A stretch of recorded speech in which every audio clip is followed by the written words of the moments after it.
Now मैं इस preparation में 3 स्टेज प्लान में बना के लाया हूं आपके लिए। मेनली वो 1 ईयर का प्लान है, but it can be extended based on your target. अगर आप 25 का टारगेट कर रहे हो तो इट कैन बी इलोंगेटेड, या 26 कर रहे हो तो it can be elongated accordingly. Okay, so 3 stage जो मेरा प्लान है उसके हिसाब से, जो पहला स्टेज है, ओके, द फर्स्ट स्टेज जिसको मैं कहता हूं that is foundation and base building.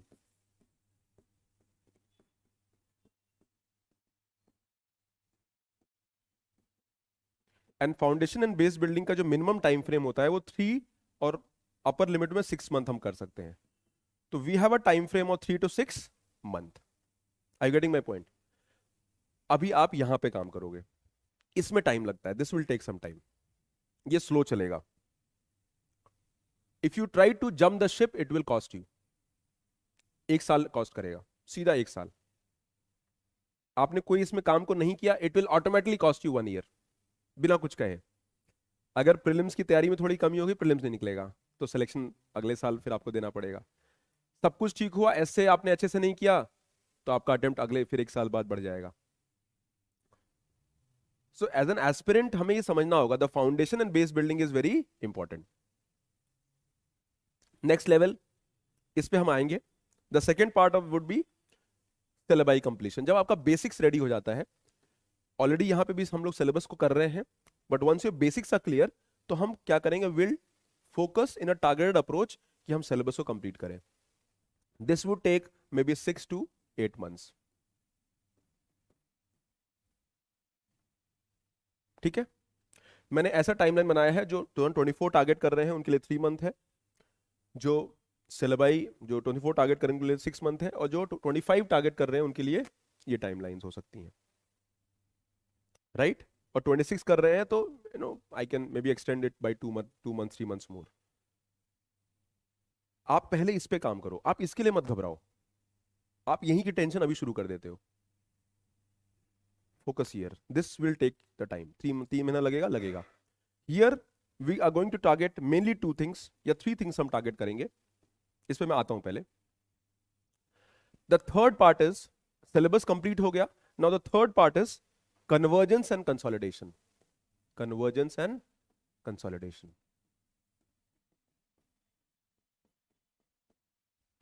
Convergence and consolidation minimum 3 से 4 महीना लगता है। ठीक है, now all the 3 stages, stage 1, stage 2 and stage 3, ये ओवरलैप करते हैं। पहली बात तो दे आर नॉट एक्सक्लूसिव,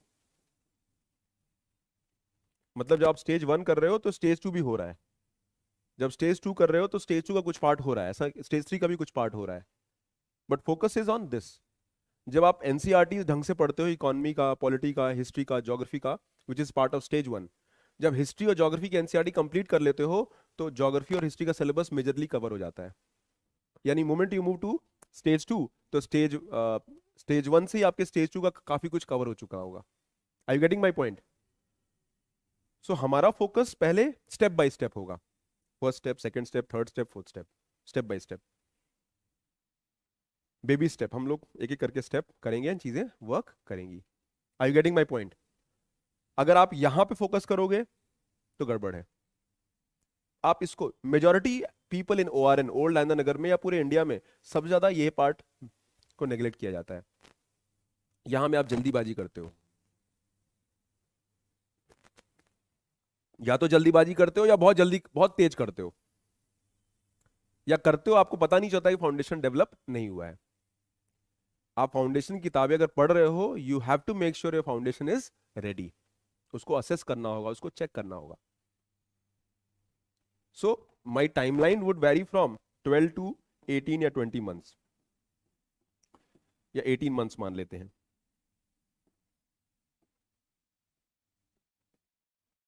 ये एक मिनिमम टाइम फ्रेम आपका रहेगा, मिनिमम 12 महीने तो मिनिमम लगेंगे।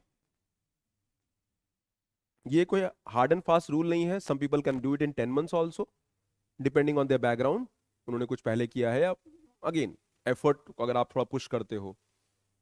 But there are certain things which will grow with time, कुछ चीजें समय के साथ ग्रो करेंगी। आपका स्किल, आपकी समझ, आपकी मेच्योरिटी, वो भी प्रिपरेशन में हेल्प करती है। If you are a beginner, आपकी मेच्योरिटी थोड़ी कम है, after 1 year maturity would be little higher, आपकी समझ बढ़ जाएगी, आपका कॉम्प्रहेंशन बढ़ जाएगा, आपका approach to competition will be more mature. But जो फर्स्ट ईयर होता है ना, फियरलेस होता है, यू आर मोर फियरलेस, गलती करने का डर नहीं होता है, क्योंकि गलती किया है समझ में नहीं आता है। और मैं ये मानता हूं कि जो फर्स्ट ईयर है उसमें ही गलतियों का स्कोप ना रहे, कुछ तो गलतियां होंगी, टू अर्न इज ह्यूमन, गलती करना ह्यूमन है, but we have to make sure that we have to minimise the mistakes that we might make, mistake, हमें उसको मिनिमाइज करना है, हमें उसको कम करना है। Okay, so the next part is of course, जहां मैं ये डिस्कस कर रहा हूं एक timeline. Now, people who are targeting 2024, कुछ टाइमलाइन मैं आपको बताऊंगा जो we should try to stick. First is, जो प्रीलिम्स रेडी होना चाहिए, you should be prelims ready by 2024 January 2024। यानी हमारा उद्देश्य होना चाहिए कि आज से 7-8 महीने बाद my prelims syllabus should be ready. Syllabus यानी फाउंडेशन और सिलेबस दोनों प्रीलिम्स का पार्ट रेडी होना चाहिए। Are you getting my point?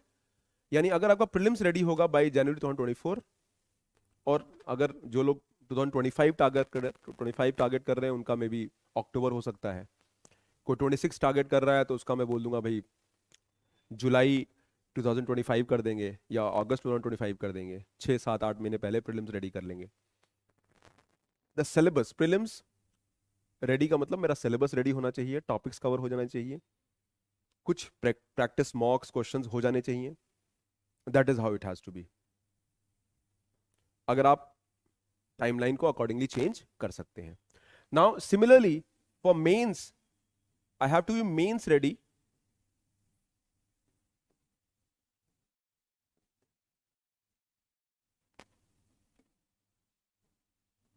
मार्च 2024। तो ये टाइमलाइन आपको याद रखनी पड़ेगी।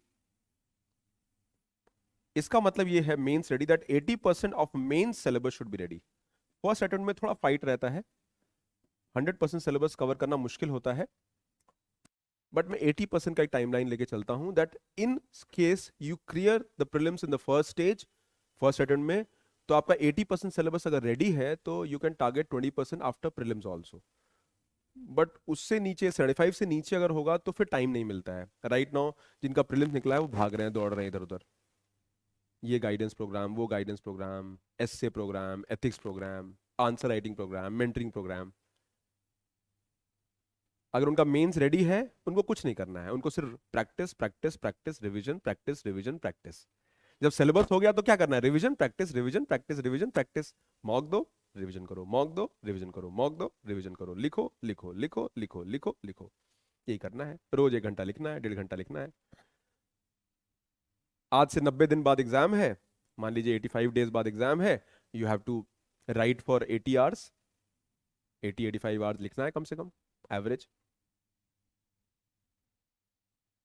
ठीक है, so once your basic syllabus is ready, it is all about practice revision, mocks लगाइए, क्वेश्चन लगाइए, टेस्ट लगाइए, रिवीजन करिए। अब उसमें भी सिर्फ I have to go in the analysis phase also, इसके बारे में अभी नेक्स्ट लेवल पे अभी मैं आता हूं। नाउ कुछ चीजें मैंने कहा, प्रिपरेशन को जानने का 2 तरीका है, one is the syllabus and second is previous year question.